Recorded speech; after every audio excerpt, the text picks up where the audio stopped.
менде мынау давление 220-ға дейін көтеріліп кетеді. Неше жыл болды? Давление кеткеніне 3 жылдан болды. Дәрі ішесің, каптоприлин ішесің, жаңағы система саласың, сонымен қайтып көтеріп кетеді. Дәрісіз ақ табиғаттың көмегімен ұстап отыруға бола ма екен? Болады екен. Бала шағаң телефон әперуі мүмкін, көлік әперуі мүмкін, путевка әперуі мүмкін. Денсаулық әпере алмайды. Меккеге де әперді. Мен айттым, осы жаққа баруым керек дедім. Дұрыс болды. Сөйтіп осы жаққа шықтым. Жұмақ жердің бетінде, жердің астында емес. Міне, екі дүниенің жақсылығын көрдік болса, жақсылық осы дүниеде ғой. Жұмақ жердің бетінде, жердің астында емес.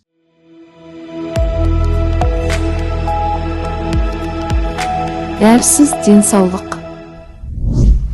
Мен көрсетіп жүрген тыныс алу жаттығулары, мұздай сумен шынығу, ағза тазалау, бәрін сіз тек қана дәрігердің кеңесімен, болмаса біздің орталыққа келіп жасаңыз. Өзіңізден жасасаңыз, денсаулығыңызға қауіп төнуі мүмкін, жауапкершілік өзіңізде. Армысыздар, құрметті біздің YouTube каналының тұрақты көрермендері. 70-ші ағымның жұлдыздарымен, жұлдыздар деп біз мен бір шегірткелер деп шығарып едім, көрген шығарсыздар. Соларды фонограммен ән алып айтқанда жұлдыз деп айтамыз ғой. Мен жұлдыз деп, шынымен өзінің өмір сүру салтымен басқаларға бір үлгі-үлгіні көрсете алса, осы ағымның жұлдыздары осында келді. Халыққа айтатын бір ауыз сөзім бар, алғысым бар деп, соның бірі Есен келді, құрдас. Бір-екі жас үлкен, қазақ оны құрдас деп айтады, 5-10 жастың арасында. Қай жақтан келдіңіз? Кентау қаласы. Кентауда. Қандай Қаратаудың етегі. денсаулықта қандай мәселе? Менде давление 220-ға дейін көтеріліп кетеді. Одан енді кейін кезде 180 где-то тоқтадым ба деп та қалдым да. Неше жыл болды бұл? Осы қазір 1 жылдан асып кетті. Давление шұрағалы да? Давление кеткеніне 3 жылдан болды. 3 жылдай. Талай дәрігерге барған шығарсың?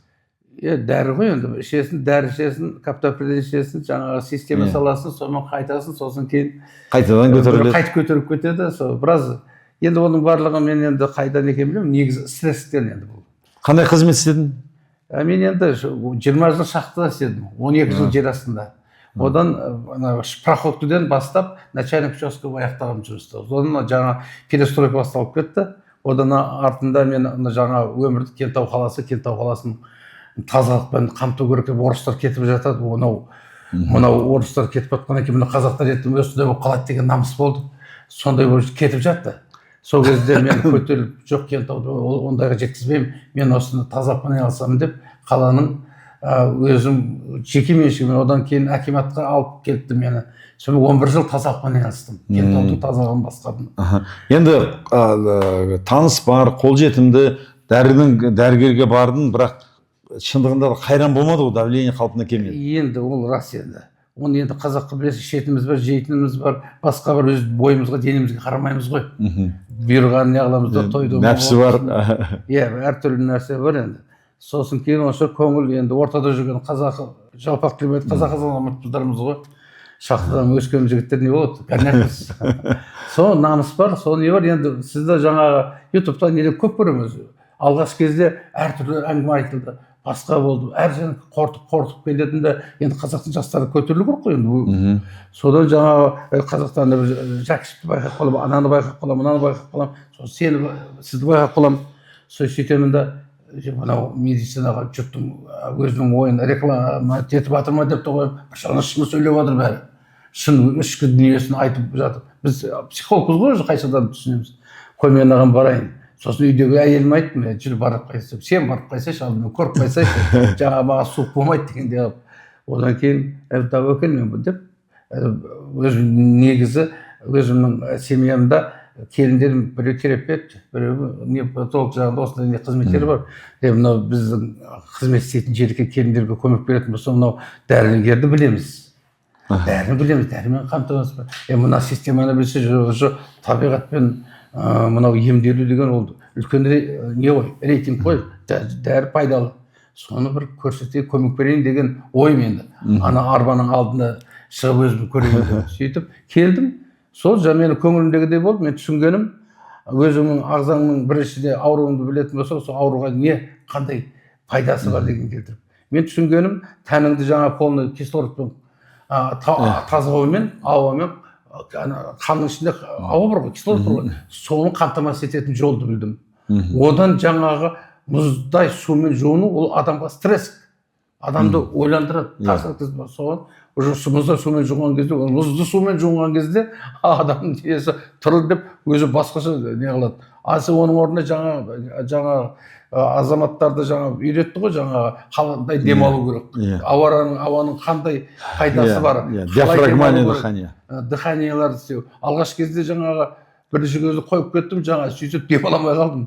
Ой, бұздай демаламай кеткен жерім осы ма деп сөйтсем, ар жағынан біраздан екінші, үшінші, ой, демалу, алдында демалу бар дегенсің, оны жинап алады дегенсің, оның ішінде жаңағы кислород іште сақталады екен. Соның арқасында білінбей кетеді екен. Қазір жаңа осы қазір кетіп батқанда қазір шомылдым. Мынау қар. Мынау қар. Мына арада міне зарядка. Аяқ суда. Енді шомылам.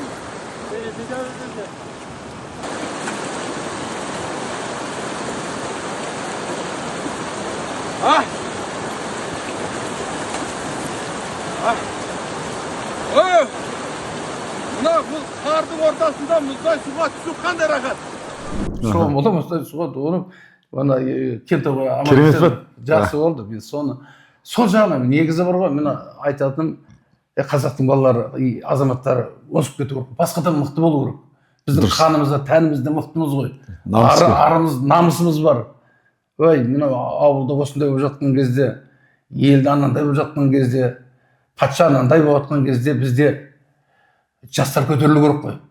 Біз соларға өнеге болуымыз керек. Дұрыс. Ол үшін денсаулық керек. Денсаулық керек ол үшін. Мына давлениені дәрісіз ақ табиғаттың көмегімен ұстап отыруға бола ма екен? Болады екен. 150-ге түстім, одан кейін қазір 120-ға түсу керек қой енді. Оны Құда қалса ауылға барасы тағы жалғастырамын. Өзі 6 күн екен бұл. 6 күн ішінде жаман емес, сонша не беру. Тәнімді тазалаттым, асқазанды тазалаттым. Ми тазаланды ма? Ми енді тазаланды, бірақ оны миды жақсылап, енді Құда қаласа оны орналастыра беру керек қой келесі. Кәке-сәкені үйренді ғой. Иә. Хайуани емес саналы. Хайуаны сүйдің екенін түсіндік. Сосын кейін менде бір не пайда болды. Кейін кезде мына ұмытшақтық пайда бола бастады. Жас келген ба дейін деп, кейін мынаны осыны пайдаланып жас шөптің арасында бар ма деп шөпке де айтып жібердім. Осыны да қосыңыздар деп. Сол енді сондай да ем бар екен. Сол себептен менің айтарым. Есеке, мына адам неге мына немен жадысын етіп жатсам, миға қан дұрыс бармағандықтан. Енді жады ұмытшақ деген мида ғой. Сонда жаңа отырып тұру жаттығуын жасағанда, тыныс алу жаттығуын жасағанда, суық суға түскен барғанда қан тамыр бүйтіп қысылады да, сонда да кеңейді, қысылады, кеңейді. Сол кезде миға қан барады. Сол кезде ми қайтадан дұрыстап жұмыс істей бастайды.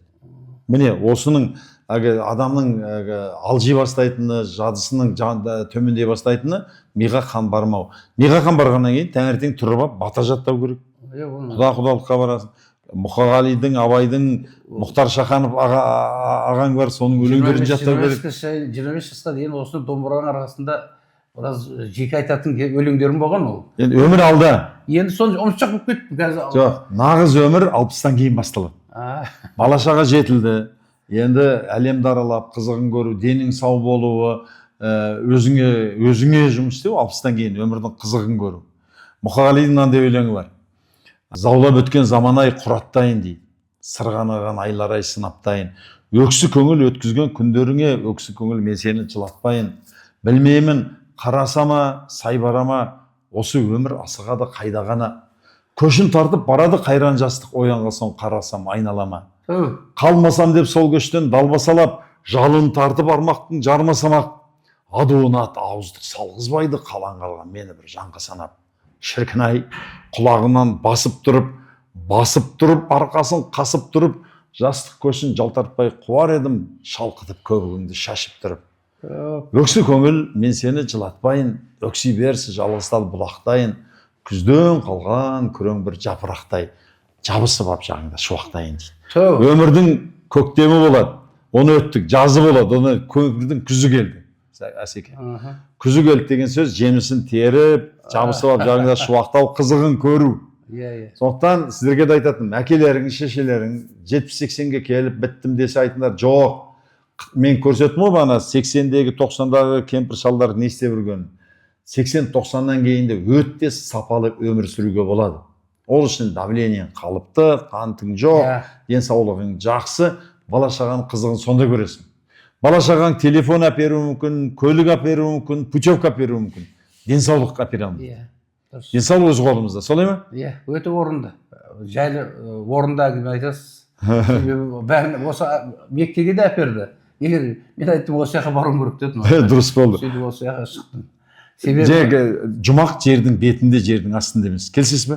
өте тамаша. Жердің бетінде. Міне, Мына- екі дүниенің жақсылығын көрдік Иә, осы. Жақсылық осы дүниеде ғой. Жердің Көріп алу бетінде керек қой. жаның ауырып, жаның қиналып, ана дүниеге көрем деу, ол жақсылықты осы жақтан көру керек. Осы жерде көру керек. Денсаулық, дұрыс айтасыз. Сондықтан әке-шешеңізді айтыңыздар. Жұмақ жердің бетінде, жердің астында емес. Бүкіл ғаламда өмір сүруге лайық бір-ақ планета бар. Ол жер. Температурасы, суы, ауасы бәрі бар. Сондықтан бір күн өмір сүрсе де адам сапалы өмір сүру керек. Ол үшін қимылдау керек. Мына денсаулықтың мәселесін түсіну керек. Тамаша. Мына енді сен өзің көп оқығандығыңды білдіресің. Біз қазақтың балалары өзіміз де көп оқыдық қой. Мұхтар Шахан болсын, Мұқағали Мақатаев, Төлеген Айбергенов болсын, оны жаттап өскен жігітпін. А қазір ұмытшақ, кей кезде ұмытып қаласың да ұяласың да бір жерге айтуға. Сондықтан Есеке бидес таңертең тұрасыз. Тыныс алу жаттығуын жасай жатқан кезде ойдың бәрі мында. Сонан кейін екі шелек мұздай суды құясыз. Сонан кейін отырып тұру, бағана поза в садик жаттығу жасайсыз. Сонан кейін Мұқағалидың бір өлеңін алып жаттау керек. Таңертең жаттаса бірден жаттап аласыз. Арманым сол, қайтадан қалпы бұрынғымды есіме келтіру. Әйтпесе 18 прозаны білетін тұғым. Прозаларды да жақсы көремін. Сосын бір спектакль құрып жатыр дейсің. Енді ондайды жасымызда бізде анау Асан Әшіровтың алдында өлі не айтқан жігіттермін. Соны қайтадан түлеу керек. Сол түлетейін деп жасы өзіме қайтып алып келмекшімін. Жаңағы Мұхтар Шаханды өлеңдерінде жат қайтатын тұғым. Енді қазір ұяламын да кей кезде ұмытып қалсаң, мынау не жаттаған деп айтып қаласың. Сен жыладың жігітім, көп көрдім деп өмірдің тапшылығын, қайтпады деп бір айтқан жақсылығым. Сен жыладың сезімің жасың ағып, кіп кішкентай балаңды қасың алып. Есіңде шығар да? Қалқам мені сыйлайтының шын болса, мені жатқа қимайтының шын болса, мен қиналған, мен сүрінген кездерді сездірмесе еш жанға. Және өзіңде айта көрме саған ауыр болды деп, наламыңнан арқаң жауыр болды деп, үйтіп менің намысымды аттама, жазғыр мейлі табалай бер көтерем. Мүсіркемсің бола көрме. Мүсіркеген адамның қолын өлем деген өлеңі бар да. Мүсіркетпе тағдырым мен ешкімге. Міне тұтанды ғой. Тұтанды. Жақсы. Есаға осылай ұрпаққа өнеге үлгіні айтып, білген өлеңдерді, насихатты, мақалды насихаттап, ұзақты, бақуатты және бақытты өмір сүруіңізге тілектеспін. Рахмет. Міне, үлгі алыңыздар. Өлеңді қалай оқиды? Кішкене ана төмендей бастадым деп беріле бастаған кезде маған келді. Мен қайтадан тұтандым, жанартауды ояттым. Енді бұл жанартау мәңгілік сөнбесін. Рахмет тағы. Мен планым бар, осы айттым ғой, Кентауда осыны ашып, осы қазақ халқына, еліміздің азаматтарына, қазақ елінің азаматтарына осыны көрсету керек. Көрсетеміз. Дәрі-дәрмектен алшақтау болып, осы өзді-өзі емдеу жағы болу керек. Ата-бабаң ішпеген дәріні сен де ішіп қажет жоқ. Солай ғой? Өте орынды. Міне, ата-аналарыңа, әкелеріңе көрсетіңдер. Егер 60-70 жастағы ақсақалда бізбен құрдастар болатын болса, нағыз өмір басталды. Бата беріп, өлең жаттап, тауға шығып, мен шаңғы тебем, марафон жүгірем. Бәрің осылай сапалы өмір сүруге лайықсыңдар. Жақсы күндерде кездескенше сау саламат болыңдар, лайық қойып тарата жүріңіздер. Рахмет.